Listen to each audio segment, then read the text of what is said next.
back in the late 80s and the early 90s. And that continues on with people like Jai Nitz who at Planet Comicon was making his connections to get his first work as well. So it's a great way for people who are trying to break into the comic book business to get face to face with an editor or a publisher and show them their work and make a connection. In the world of geekdom, your convention is by far one of my favorites to attend, because you don't just have someone like your John Barrowman and the folks from Doctor Who. You also have someone who is an icon in his own right and can relate to just as many geeks, and will, because I've met the man. Ladies and gentlemen, they have the 16-time World Heavyweight Champion, Hall of Famer, Mr. Ric Flair, is going to be at Planet Comicon, along with Jerry the King Lawler, who's also a comic book artist in his own right. Right, and we'll also have featured throughout the show the Kansas City's own professional wrestling league, which is called the National Wrestling League. It's a relatively new startup this year, but they are doing tremendous shows in Kansas City and St. Louis. They're going to be putting on a full wrestling match Friday night at our Friday night party on Barney Alice Plaza, which is just right outside the convention center. Wrestling is such a big part. I mean, the fandom is huge, and there's such an overlap with superhero fandom. People are like, why do you having professional wrestlers at Planet Comicon? It's like, well, you've got big muscle bound people in costumes with alter egos who are battling each other in an ongoing continuity from episode to episode. That sounds a lot like superhero comics to me. It really does. It really does. Yeah, no, there's a reason that a lot of superhero fans are wrestling fans and vice versa. What I really love, you can go to a convention and you'll have like one big name and a bunch of, C-listers. That's not how they do it at Planet Comic-Con. I can't name the people. I can just name the show. Like, for example, Lost Girl. And correct me if I'm wrong, you've got 3 guests from Lost Girl?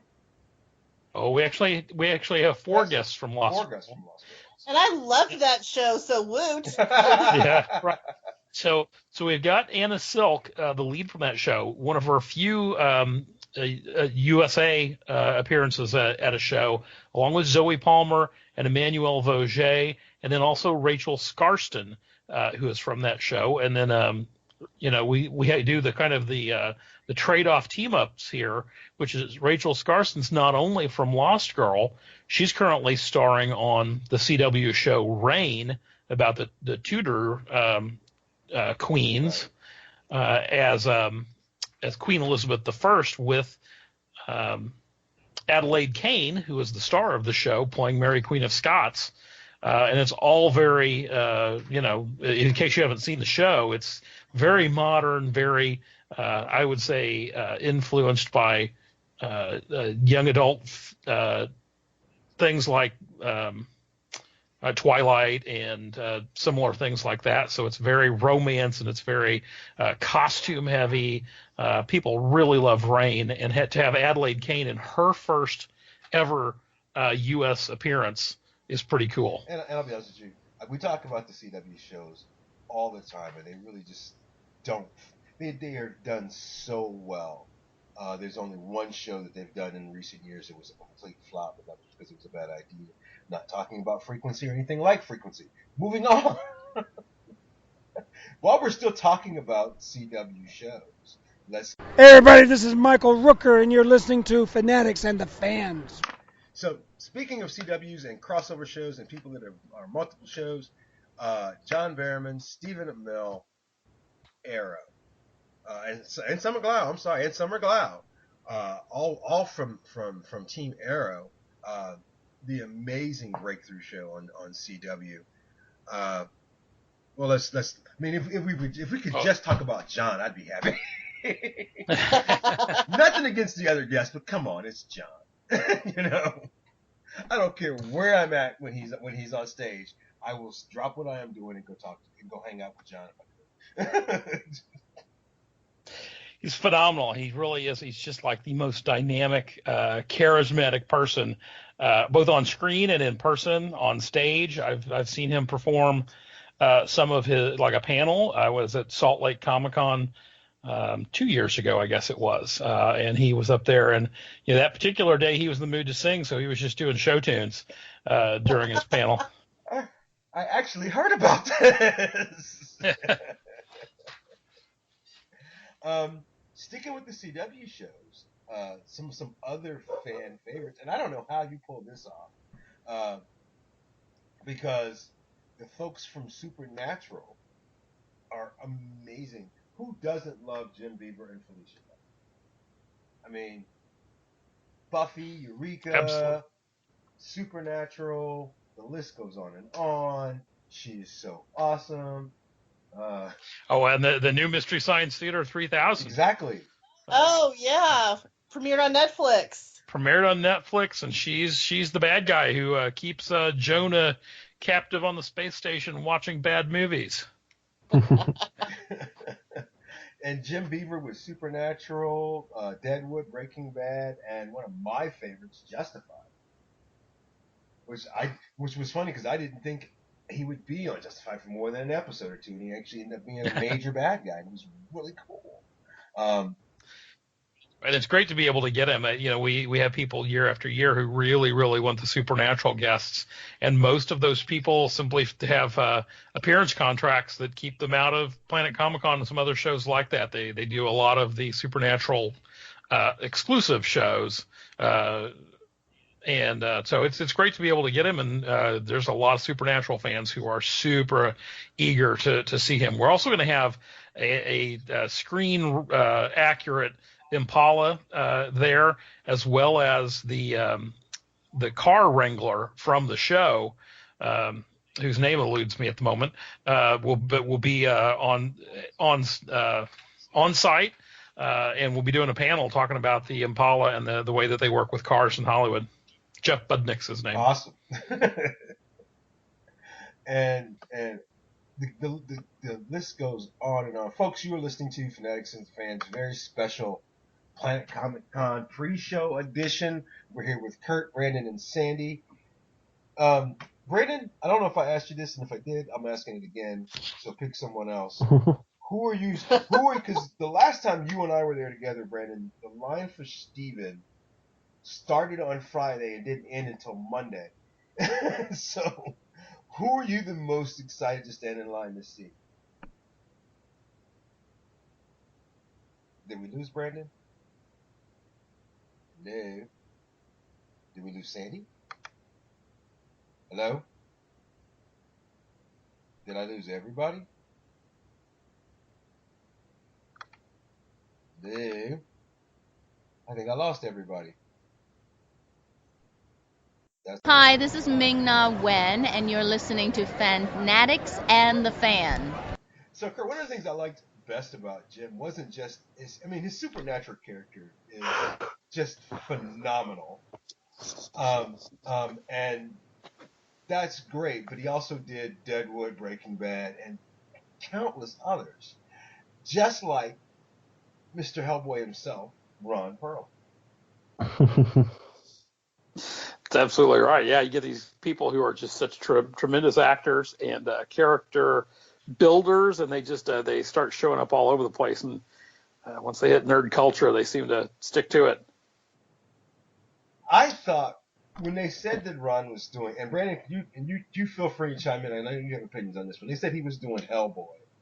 I honestly, my first thought was, well, and then I was like, yeah, I guess if anybody could do it, it'd be him. Yeah, absolutely. And then we got what we got. I think he's done an amazing job as Hellboy. I think that he also helped bring the character into a more mainstream light, because I mean, Hellboy has always been a great comic, and before the movies though, it was kind of more obscure, more out there than in your normal superhero comics. So having Ron embody Hellboy has been a great boon for the whole thing. And then there's this guy. I don't know. Kirk, do you have enough Harry Potter fans that are going to show up even more having Jason around? I'm a Harry Potter fan. It's kind of an obscure franchise. Not many people have heard of it. It's this British thing.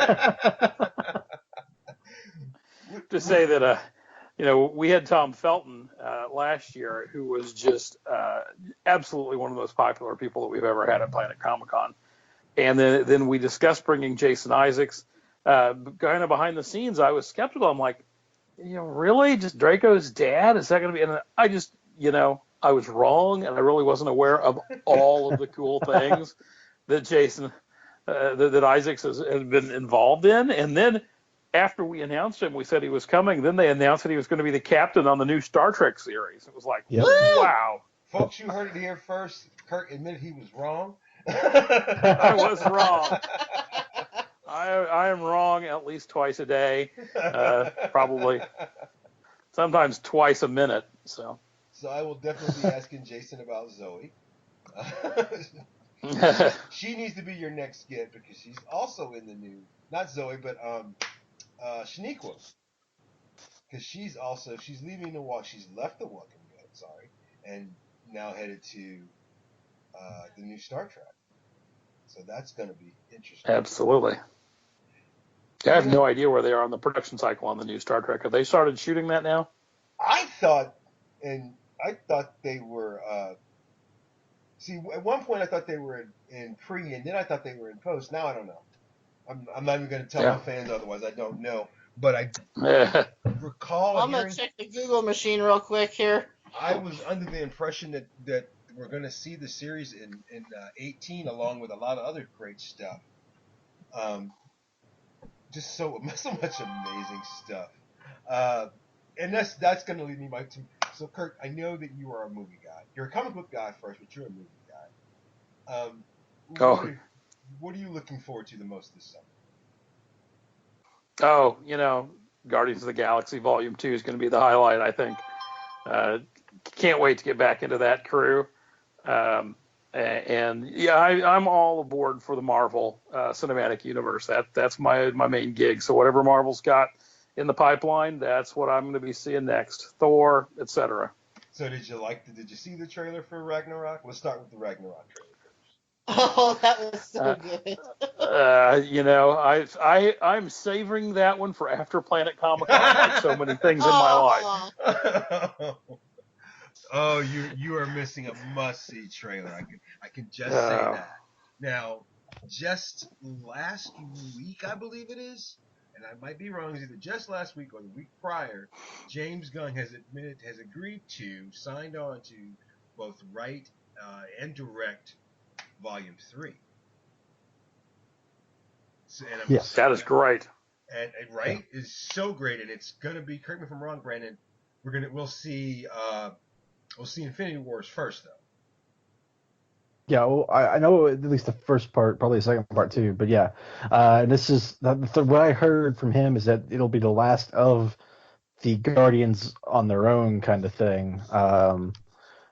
That's the last article I read from him.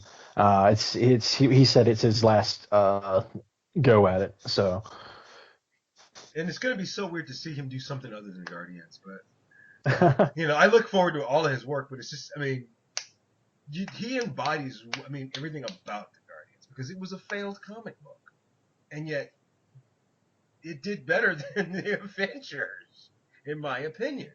And you guys correct me if I'm wrong, but it was great. Oh, you're wrong. I think they were both equally good for different reasons. Guardians was spectacular. The first Avengers movie was personally made for me when I was 14 years old. Right. So that you're not, no movie's ever going to beat that one for me. I blew out my candles when I was 14 years old, and everything came true when that Avengers movie came out. So I like how you look at it.